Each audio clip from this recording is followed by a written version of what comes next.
This video for class 12 business studies. Class 12 में हमारे almost 3 chapter clear हो चुके हैं।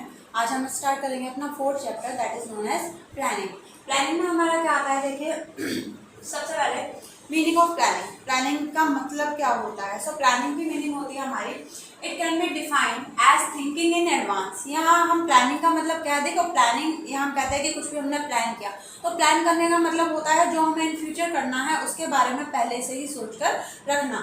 थिंकिंग इन एडवांस, पहले से सब कुछ सोचकर रखना। What is to be done, कि हमें क्या करना है। When it is to be done, वो कब होगा। How it is to be done, कैसे होगा। And by whom it should be done, और वो किसके द्वारा किया जाएगा या किसके लिए होगा। इसके बाद अब हमारा जो प्लानिंग है वो क्या होता है, देखिए यहाँ पर हम प्रेजेंट, सपोज हमारा जो भी हम प्रेजेंट सिचुएशन में जहाँ पर भी होते हैं वहाँ से जब हम फ्यूचर के बारे में सोचते हैं, या जब हमें लगता है कि आज हम ऐसे हैं तो फ्यूचर में हमें इस तरीके का होना चाहिए हमारा फ्यूचर, तो उन दोनों के जो बीच में एक ब्रिज का काम करता है, that is known as planning. अगर हम प्रेजेंट में एक अच्छी प्लानिंग करके चलते हैं तो हम अपने फ्यूचर को बेटर कर सकते हैं। इसके बाद हमारा आता है features of planning. Features of planning में क्या होता है, मैंने आपको पहले भी बताया था, कैरेक्टरिस्टिक्स या फिर फीचर। फीचर्स क्या होते हैं, मतलब प्लानिंग हम किस चीज़ को कहते हैं, उसमें क्या क्या चीज़ें होनी चाहिए जिससे वो जिससे हम उसे प्लानिंग कंसीडर कर सकते हैं। तो देखिए सबसे पहला आता है हमारा planning contributes to objectives. Planning contributes to objectives का मतलब है प्लानिंग का कुछ ना कुछ उद्देश्य होना चाहिए। भाई आप किसी चीज़ की प्लानिंग करते हो तो भाई प्लानिंग करने के लिए आपके पास एक मोटो तो होना चाहिए, एक मोटिव होना चाहिए कि आप किस चीज़ की प्लानिंग कर रहे हो। ठीक है, आप अभी 12th में हो, आप मार्क्स अच्छे लाने की प्लानिंग कर रहे होगे कि हम किस तरीके से पढ़े। तो यहाँ पर हम बिजनेस की बात कर रहे हैं, तो बिजनेस में हम क्या करते हैं, हमें ज़्यादा प्रॉफिट अर्न करना है, तो वहाँ पर हम कोशिश करते हैं कि हमारा ज़्यादा से ज़्यादा प्रॉफिट अर्न हो, हमारी सेल्स मैक्सिमाइज हो, हमारा कॉस्ट ऑफ आउटपुट कम आए। तो इस तरीके की हम क्या करते हैं, हमारे पास जब एक ऑब्जेक्टिव होता है, एक एम होता है, तभी हम प्लानिंग कर पाते हैं। तो प्लानिंग क्या है, प्लानिंग गोल ओरिएंटेड है। जब तक हमारे पास कोई एम, कोई मोटिव नहीं होगा तब तक हम प्लानिंग भी नहीं कर सकते। Setup target and make sure the target goal is achieve. Planning क्या है, प्लानिंग से हम अपना एक टारगेट सेट करते हैं, उसके बाद हम ये श्योर करते हैं कि हम उस टारगेट को या उस गोल को अचीव कर सके थ्रू द प्लानिंग। नेक्स्ट आता है आपका planning is primary function of management. Management का जो सबसे पहला फंक्शन होता है that is known as planning. ये मैंने आपको पहले भी बताया था जब हमने मैनेजमेंट के चैप्टर फर्स्ट में फंक्शन पढ़े थे। तो there are 5 function of management. कौन कौन से थे आपके? Planning, organising, staffing, then directing and controlling. ये हमारे 5 फंक्शंस थे। अब ये 5 फंक्शन आपके 5 चैप्टर्स में कन्वर्ट हो जाएंगे। ठीक है, इसके बाद जैसे जैसे हमारी प्रोसेस थी वैसे ही वैसे हमारे चैप्टर भी चलते जाएंगे। तो अभी हम प्लानिंग पढ़ रहे हैं, तो यही कह रहा है इसमें, planning is primary function of management. किसी भी मैनेजमेंट का जो सबसे पहला काम होता है that is known as planning.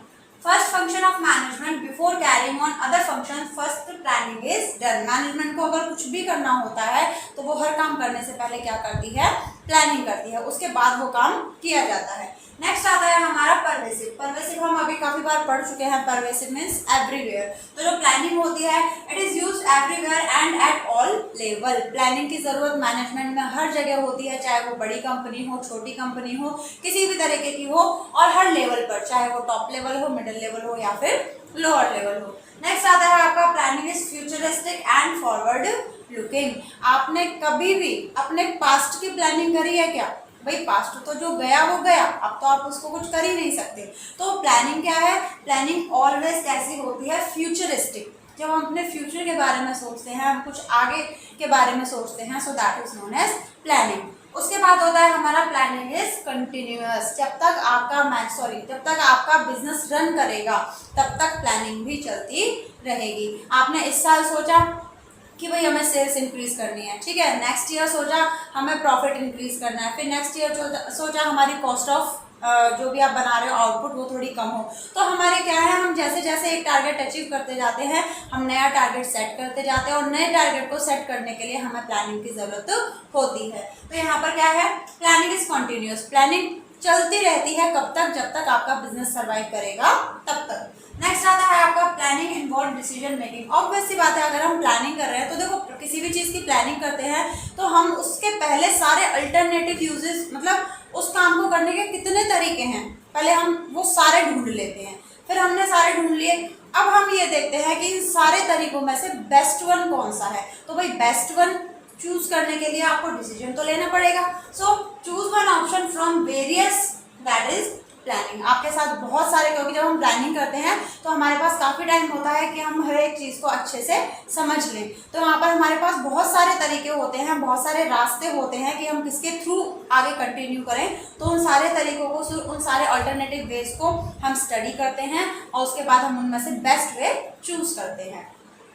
उसके बाद आता है planning is mental exercise. Obviously बात है, प्लानिंग जो हम करते हैं वो एक मेंटल एक्सरसाइज है, हमारे माइंड की एक्सरसाइज है। हम नए नए कॉन्सेप्ट सोचते हैं, हम नए नए एजम्पशन सोचते हैं, हम नए नए आइडियाज लेकर आते हैं। तो qualified professionals are hired for planning. Planners जो होते हैं वो बहुत ही हाईली क्वालिफाइड होते हैं, मतलब ऐसे पर्सन होना चाहिए जिनका माइंड बहुत ही क्रिएटिव हो, बहुत ही मतलब नए नए आइडियाज आए, जिनके माइंड में नए नए प्लान्स आए। ठीक है, so planning is a mental exercise. ये एक मेंटल एक्सरसाइज है, इसमें कई तरीके की मतलब हमें माइंड गेम्स भी खेलने पड़ते हैं। इसके बाद आता है हमारा importance of planning. Importance of planning क्या होता है? देखिए, प्लानिंग की जरूरत क्यों होती है? तो प्लानिंग की जरूरत क्यों होती है? Planning provide direction. प्लानिंग हमें डायरेक्शन बताता है, क्योंकि हमने सोच लिया कि भाई पहले ही हमने पहले पढ़ा था, प्लानिंग कब होती है? जब हमारे पास एक गोल सेट होता है। तो प्लानिंग हमें ये बताता है सिंपल कि भाई हमें इस रास्ते से जाना है। जो रास्ता हमने प्लान करके एक रास्ता चुना था, तो वो प्लानिंग हमें डायरेक्शन बताता है कि भाई इस तरीके से हमें काम करना है और अपने गोल को अचीव करना है।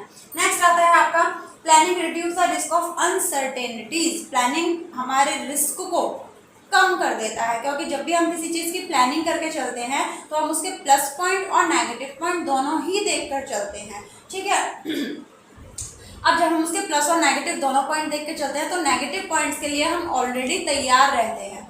हम एक पहलू एक एक्सेप्ट ऐसा भी रखते हैं कि अगर ऐसा हुआ तो हम क्या करेंगे। तो यहाँ पर जो अनसर्टेनिटीज होती हैं, अचानक से होने वाली चीज़ें होती हैं, हम उनके लिए भी कुछ हद तक तैयार रहते हैं। तो प्लानिंग क्या करता है? हमारे अनसर्टेनिटी के रिस्क को थोड़ा कम कर देता है। Planning reduce overlapping and wasteful activities. Planning reduce overlapping and wasteful activities, मतलब फालतू की एक्टिविटीज को कम कर देता है। अब फालतू की एक्टिविटीज कैसे?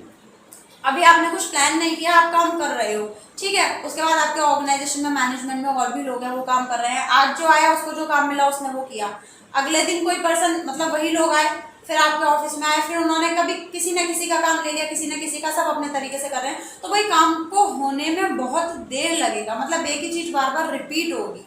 ठीक है, प्लानिंग का क्या होता है? प्लानिंग में हमने सामने वाले को कह दिया भाई इस तरीके से आपको ये काम करना है और इस तरीके से करना है, तो सामने वाले के माइंड में कोई भी डाउट नहीं रहता है और वो क्या करता है, वो किसी भी एक्टिविटी को बार बार करने से बचता है। तो यहाँ पर जो हमारी वेस्टफुल, जो फालतू की एक्टिविटीज होती है या हम एक ही काम को बार बार रिपीटेशन कर रहे हैं, वो क्या हो जाता है? खत्म हो जाता है। उसके बाद है प्लानिंग प्रमोट इनोवेटिव आइडियाज। अभी हमने पढ़ा कि प्लानिंग एक मेंटल एक्सरसाइज है। जब हम कुछ सोचते हैं तो हमारे माइंड में न्यू आइडियाज क्रिएट होते हैं। ठीक है, और किसी भी मैनेजमेंट को या ऑर्गेनाइजेशन को चलाने के लिए हमें रोज या फिर हम कह सकते हैं हर टाइम नए नए आइडियाज की जरूरत पड़ती है, जिन्हें हम क्रिएटिव आइडियाज कहते हैं। उसके बाद होता है planning facilitate decision making. Planning हमें डिसीजन लेने में मदद करता है। अब प्लानिंग हमें डिसीजन लेने में मदद कैसे करता है? हमने कोई एक काम है, उसको करने के सारे तरीके ढूंढ लिए। अब सारे तरीके ढूंढ लिए, हमने पहले से ही प्लान किया कि हम ऐसा ऐसा करेंगे और इस काम को करने के हमारे पास 5 तरीके हैं। तो पहले हम उन सारों 5 तरीकों को देखेंगे और बेस्ट कौन सा है, फिर हम उसमें से एक चूज करेंगे। तो प्लानिंग क्या करता है? प्लानिंग हमें डिसीजन लेने में क्या करता है? फैसिलिटेट करता है, मदद करता है। And planning establish standard for controlling. Business में आपको मैंने पहले भी सेकंड चैप्टर में बताया था कि कंट्रोलिंग का मतलब यहाँ कंपैरिजन से होता है, ना कि कंट्रोल करने से। ठीक है, तो बिजनेस प्लानिंग क्या करता है? प्लानिंग हमारे लिए एक स्टैंडर्ड मेंटेन कर देता है। हमें बताया, अभी आप सपोज 12th में हो, 12th में आप ये मानकर चल रहे हो अपने लिए कि आपने स्टैंडर्ड बनाया कि हमें 80+ लाने हैं। अब भाई 80+ लाने हैं, आपने ऐसा सोचा, एक मोटो बनाया, फिर उसके हिसाब से आपने पढ़ाई की, अपने सब्जेक्ट वाइज उसको प्लानिंग किया कि हम इस दिन ये पढ़ेंगे, इस दिन ये पढ़ेंगे, या आर वाइज हम 1 आवर ये पढ़ेंगे, 1 आवर ये पढ़ेंगे, तो आपने प्लानिंग करी। फिर eight the end of the year जब आपका रिजल्ट आया, जो भी आया 80 अबव आया तो अच्छी बात है, अगर 80 से कम आया तो भाई वो 80 से कम क्यों आया? ठीक है, एक आपके पास कंपैरिजन करने के लिए एक स्टैंडर्ड होता है कि भाई मैंने तो स्टैंडर्ड 80% पे सेट किया था, ये कम कैसे रह गया। ठीक है भाई, आपने प्लानिंग भी करी थी, आपने स्टैंडर्ड भी सही सेट किया था, तो ये कम कैसे रह गया? तो प्लानिंग क्या करता है? प्लानिंग स्टैब्लिश करता है, प्लानिंग हमें एक स्टैंडर्ड ऑफ कंट्रोल देता है, हमें एक स्टैंडर्ड मेंटेन करके देता है कि हमें at the end of the year कम से कम इतना तो करना ही है। और जब हम एंड में हमारा जो एक्चुअल आउटपुट आता है, फिर हम उसे जो हमने स्टार्टिंग में सोचा था, प्लान किया था, उससे हम क्या करते हैं? कंपेयर करते हैं कि हमने क्या सोचा था और क्या एक्चुअल में हमने वही बनाया है या कम बनाया है। ठीक है, तो हमारे पास एक क्या होता है? स्टैंडर्ड मेंटेन हो जाता है, किसके थ्रू? प्लानिंग के थ्रू। कंट्रोलिंग का मतलब क्या होता है? Comparison between actual performance and the planned performance. Okay, यह आपका था चैप्टर 4। इसमें आज हमने 3 टॉपिक क्लियर कर लिए हैं। नेक्स्ट टॉपिक अगली वीडियो में। Thank you.